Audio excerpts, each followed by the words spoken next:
Vamos lá, galera, mais uma aula aí de filosofia, tá? Hoje nós vamos falar sobre filosofia e ciência, suas semelhanças e suas diferenças.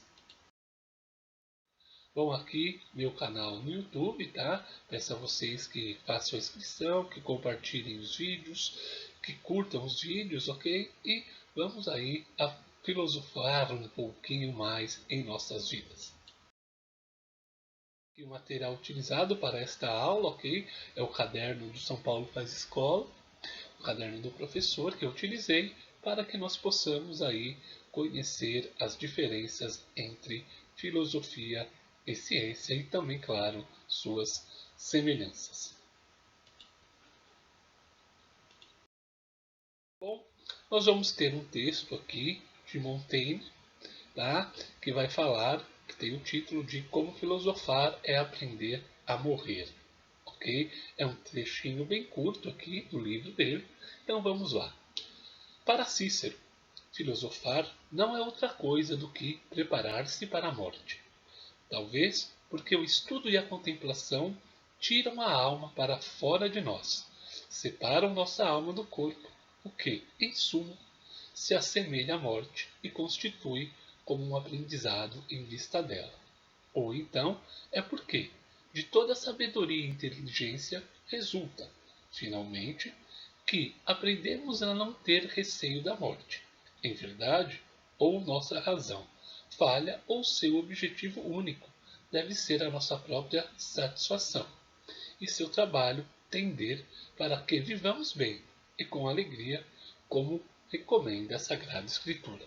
Bom, aqui nesse texto, tá? Compara a filosofia com saber aprender a morrer. E por quê? Porque quando você filosofa, você se liberta daquelas coisas banais do mundo, das coisas que o mundo coloca para nós de fútil. Tá? Então, a morte é, para o cristão, né, a libertação do corpo, a libertação deste mundo submisso, deste mundo de ignorância, deste mundo aqui de ilusão, enfim. Quando você filosofa, tá? Você também se desprende disso. Então, o filosofar aqui é aprender a libertar-se da escravidão do mundo e viver com alegria, viver com olhos que enxergam a verdade, enfim, assim como a religião, né, a Sagrada Escritura aqui recomenda a morte seria a libertação de nossa alma.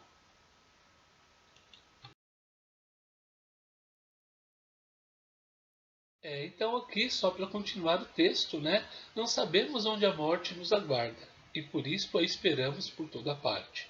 Refletir sobre a morte é refletir sobre a liberdade. Quem aprendeu a morrer, desaprendeu de servir. Nenhum mal atingirá na existência. Compreendeu que a privação da vida não é um mal.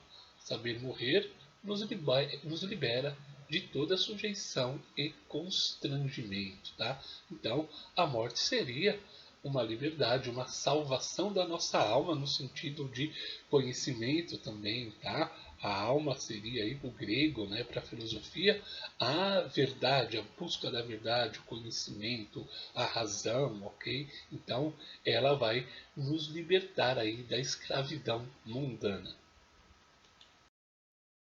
E agora, tá? Nós vamos ter um texto científico a respeito da morte, ok? Então, vocês vão ver nesse texto, tá, galera? Que ele tem aí dados estatísticos, ele tem comparação entre anos, ele tem aí evidências, tá, de ano a ano, mostrando como foi a questão da morte infantil, a morte juvenil no Brasil. Um texto científico diferente do texto filosófico, tá? E coloca lá uma reflexão mais poética, mais argumentativa, no sentido de refletir sobre as questões que são postas. Um texto científico ele é mais estatístico, tá? Ele apresenta dados mais concretos, números, estudos, cálculos, ok? Um texto filosófico ele tem lá uma questão de reflexão sobre coisas postas, sobre as coisas que são apresentadas aí no mundo. Então, só para continuar, vocês vão perceber aí que o texto tem lá, né, dados de porcentagem, dados de soma dos óbitos, então, fracionários. Então, toda a linguagem aí de um texto científico é baseado em números, em evidências, comparações entre séculos, décadas, anos, enfim, tá? Então, eu vou ter aí esses dados estatísticos sendo colocados sempre em um texto científico. Então, aqui para finalizar, tá, essa parte do texto científico, só para nós vermos, né, a comparação entre anos, enfim, esses dados levantados e estudados, e aí, a partir desses dados, eles serão apresentados e uma solução será oferecida. Bom, e aqui a gente vai começar, tá, com um texto falando aí sobre a filosofia e a ciência que tiveram uma origem de destino comum e a sua separação. Tá? Então, na sua origem elas eram comuns e depois, ao longo do tempo, foi se separando. Nós vamos ver muitos disso e vimos muito disso, tá, galera? Ali na questão dos pré-socráticos, nós vimos isso bastante com Sócrates, nós vimos principalmente, né, com Aristóteles e Platão, que vão aí fazer da filosofia algo mais amplo, ok? Vão criar aí, né, um sistema, fazer da filosofia um sistema. Então vão discutir sobre várias coisas. Aristóteles vai falar sobre lógica, por exemplo, ok? Então nós vamos ter aí a filosofia e a ciência unidas, ok? Então a filosofia discutia sobre várias coisas, né? Nós sabemos que Aristóteles foi o primeiro biólogo. Nós temos lá vários filósofos trabalhando com estas questões. Pitágoras, você vai ter Empédocles, você vai ter Demócrito, enfim, trabalhando sobre as diversas áreas aí do conhecimento.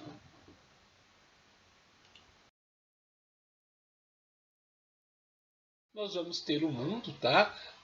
Dividido aí na natureza e no homem, ok? Então tem lá os filósofos pré-socráticos estudando a questão da origem do mundo, e eu vou ter com Sócrates, tá? E Platão principalmente, a questão da humanidade, da política, da ética, da moral, da justiça, enfim. Então a filosofia chegou um momento, ok? Que ela começa a responder uma série de questões e seu campo vai ficando muito amplo, muito difícil de se discutir. Eu vou ter no período medieval a teologia ali, né, surgindo e se constituindo de forma mais abrangente, ok? Não que antes não a tínhamos, mas ela vai se fortalecer mais nesse período. E nós vamos ter aí também, né, a questão da religião e a razão disputando o poder. No Renascimento eu vou ter aí a física, a matemática, a química e a própria biologia tá, a partir do Renascimento aí, estudando o corpo humano, fazendo as anatomias humanas, enfim, tá? Então eu vou ter aí nesse período um processo de especificação do conhecimento, ou seja, a separação do conhecimento. O que estava antes, tudo anexado à filosofia, juntado com a filosofia, foi se separando. Então vamos ter a teologia, vamos ter aí a física, a matemática, a biologia, a química, enfim, outras áreas aí do conhecimento que com o tempo foram surgindo. Geografia, sociologia, enfim, são áreas que foram se separando de acordo com o avanço e a necessidade humana de descobrimento.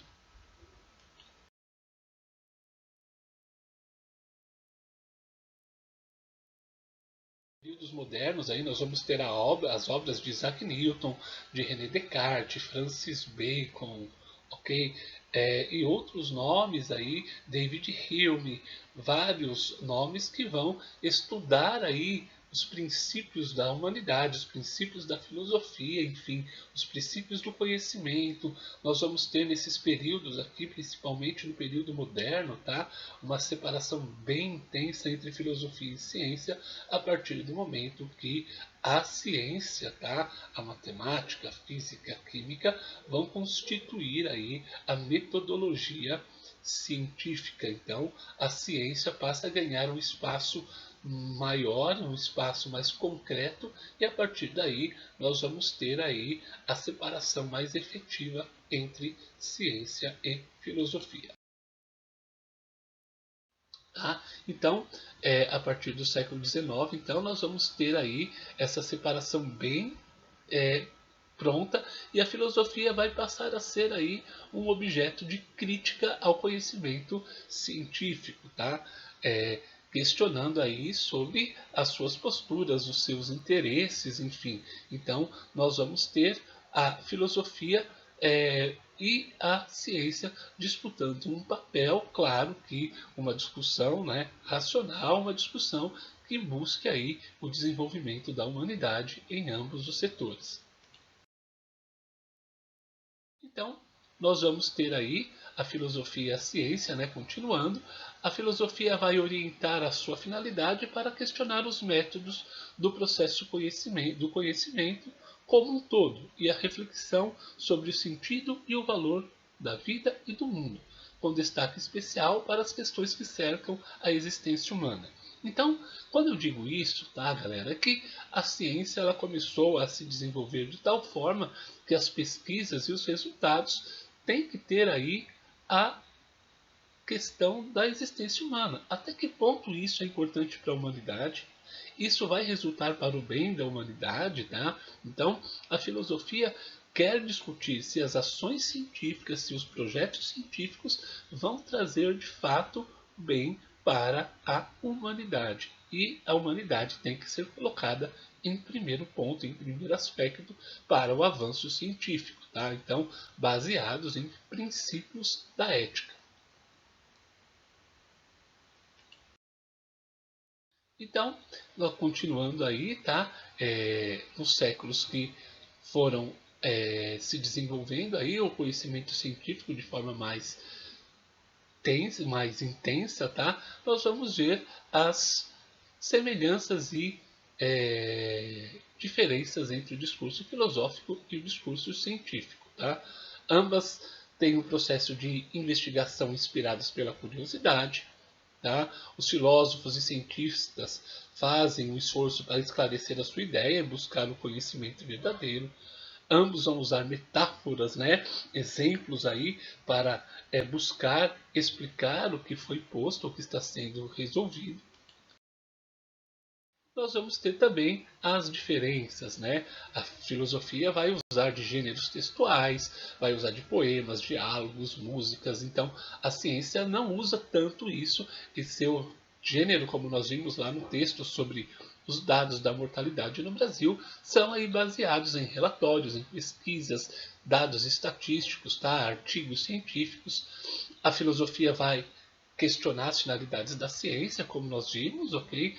Para que a ciência tenha aí o que nós chamamos de limites para a ciência, e o limite da ciência é a ética e a existência humana. Bom, e na filosofia, né, nós vamos ter diferentes significados para determinadas palavras, tá? Que a parte científica vai deixar ela mais determinada, ok? Então, nós vamos ter na filosofia uma maior amplitude aí de expressões, uma maior amplitude de conceitos no quesito de buscar as diferenças entre os indivíduos. A filosofia ela é mais ampla no sentido de que ela enxerga a individualidade, tá? E a ciência busca aí a universalização, né? A resposta para se chegar a uma verdade inquestionável. Mas, como os próprios teóricos da ciência dizem, né?